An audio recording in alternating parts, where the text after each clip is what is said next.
अगर आपने 10, 20 या 50 प्रोफेसर्स को ईमेल की है और एक ने भी जवाब नहीं दिया तो मसला शायद आपकी सीवी में नहीं है बल्कि आपके तरीके में है। ज़्यादातर पाकिस्तानी स्टूडेंट्स पीएचडी के लिए यही गलती करते हैं। वो सुपरवाइज़र तलाश तो करते हैं लेकिन सही सुपरवाइज़र नहीं, और इसी वजह से महीनों की मेहनत ज़ाया हो जाती है।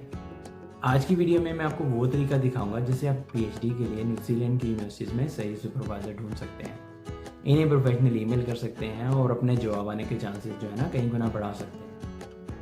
अगर आप 2027 में न्यूजीलैंड से पीएचडी करने का प्लान बना रहे हैं तो ये वीडियो आखिर तक ज़रूर देखें, इंशाल्लाह आपके लिए बहुत बेनिफिशियल होगी। अस्सलाम वालेकुम दोस्तों, मैं रिजवान चौधरी, आप देख रहे हैं स्टडी विज़र प्रो। अगर आपने मेरी पहले वाली वीडियो देखी है तो उसमें आपको मालूम होगा मैंने कहा था कि पीएचडी की जो शुरुआत है वो यूनिवर्सिटी से नहीं होती बल्कि सुपरवाइज़र से होती है। लेकिन मसला ये है कि सही सुपरवाइज़र को ढूंढा कैसे जाए। सबसे पहले एक गलत फहमी दूर कर लेते हैं कि मोस्टली स्टूडेंट्स क्या करते हैं, वो गूगल पर टाइप करते हैं पीएचडी इन न्यूजीलैंड और जो सुपरवाइज़र सबसे पहले उनका सामने आता है उसको ईमेल सेंड कर देते हैं। अगर आप भी यही कर रहे हैं तो रुक जाएं, ये तरीका अक्सर काम नहीं करता। सही तरीका ये है कि आप पहले अपना रिसर्च टॉपिक क्लियर कर लें, रिसर्च एरिया अपना वाज़ा कर लें। मिसाल के तौर पर अगर आप आर्टिफिशियल इंटेलिजेंस में पीएचडी करना चाहते हैं तो सिर्फ आर्टिफिशियल इंटेलिजेंस से काम नहीं चलेगा। इसके अंदर भी सब कैटेगरीज हैं, बहुत से दूसरे शोबे हैं जैसे machine learning, computer vision, natural language processing, cyber security या फिर डाटा साइंस। जब आप अपना रिसर्च एरिया, अपना टॉपिक जो है वो क्लियर कर लेते हैं तब आप सही सुपरवाइज़र तलाश करना शुरू करें। अब आप गूगल पर लिखें university of Auckland computer science faculty, या आप कह सकते हैं कि university of central Otago artificial intelligence research group. अब आप यूनिवर्सिटी की वेबसाइट पर जाएं और उसमें फैकल्टी या फिर एकेडमिक स्टाफ का पेज खोलें। आप सिर्फ प्रोफेसर का नाम ना देखें, आप उसको यहाँ पे 4 चीज़ें देखनी हैं। पहली ये कि फिर उसका रिसर्च इंटरेस्ट, दूसरा उसकी रीसेंट पब्लिकेशंस क्या है, तीसरा क्या वो नए पीएचडी स्टूडेंट्स ले रहे हैं, चौथा क्या उसके जो रिसर्च है वो आपके टॉपिक से मैच करती है, रीसेंट रिसर्च जो है वो आपके टॉपिक से मैच करती हैं कि नहीं करती हैं।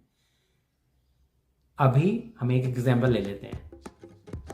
फर्ज करें आप हेल्थ केयर में एआई इस्तेमाल करके डिजीज़ के अर्ली क्योर के ऊपर काम रिसर्च करना चाहते हैं। अब अगर आपको एक प्रोफेसर मिलता है जिसने पास्ट 2 ईयर्स के अंदर मेडिकल इमेजिंग और मशीन लर्निंग पर बहुत सारे रिसर्च पेपर शाया किए हैं, अब आपके पास एक मजबूत रीज़न मौजूद है कि आप इसको ईमेल करें। लेकिन अगर आप इसी प्रोफेसर को ब्लॉकचेन या फाइनेंस प्रपोजल के ऊपर फाइनेंस का प्रपोजल भेजेंगे तो आपके जो रिस्पांस आने के चांसेस हैं वो 0 होंगे। अब बात कर लेते हैं कि आपने ईमेल कैसे करनी है। यही वो जगह है जब मोस्टली स्टूडेंट्स जो है ना वो फेल हो जाते हैं। लोग क्या करते हैं कि सिंपल ईमेल राइट कर देते हैं चैट जीपीटी से कंपोज करके, या फिर सर मुझे पीएचडी में एडमिशन चाहिए प्लीज़ हेल्प करें, तो ऐसी ईमेल से काम नहीं चलेगा। लेकिन अगर आप पर्सनलाइज ईमेल उसके ऊपर थोड़ा टाइम लेकर, टाइम स्पेंड कर कर हर प्रोफेसर को एक पर्सनलाइज ईमेल कंपोज करेंगे, जैसे कि मैंने आपकी 2025 के अंदर, ये 2024 के अंदर रिसर्च पढ़ी है, ख़ासतौर पर आपका जो machine learning in health care का जो टॉपिक था, रिसर्च थी, इसके ऊपर जो मेरा प्रपोजल है वो काफ़ी से मैच करता है, इसलिए मैं आपकी सुपरविजन के अंदर पीएचडी करना चाहता हूँ, तो आपकी ईमेल काफ़ी डिफरेंट लगेगी। अब आप अपनी ईमेल के साथ अपना सीवी, अपने ट्रांसक्रिप्ट अटैच करें और सेंड कर दें। एक और आपको अहम मशवरा देता चलूँ, मेरी जो पर्सनल एडवाइस है आपको कि आप एक पर सुपरवाइज़र पर डिपेंड ना करें। कम से कम 8 से 10 ऐसे सुपरवाइज़र की लिस्ट बनाएं जिनका जो रिसर्च आपके टॉपिक से मैच करती हो।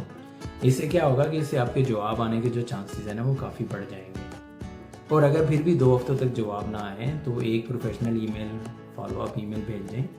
रोज़ाना ईमेल या बार बार मैसेज करना प्रोफेशनल नहीं समझा जाता। अगली वीडियो में मैं आपको वो दिखाऊंगा कि ऐसा रिसर्च प्रपोजल कैसे लिखते हैं जिसे पढ़कर सुपरवाइज़र आके आप में दिलचस्पी लें। अगर आप 2027 में न्यूजीलैंड से पीएचडी करने का ख्वाब देख रहे हैं तो अभी चैनल को सब्सक्राइब करें, क्योंकि इस सीरीज़ में मैं आपको स्टेप बाय स्टेप पूरा प्रोसेस करना सिखा रहा हूँ और इंशाल्लाह 2027 में आप एक प्रोस्पेक्टिव स्टूडेंट्स होंगे न्यूजीलैंड के अंदर। Thank you for watching.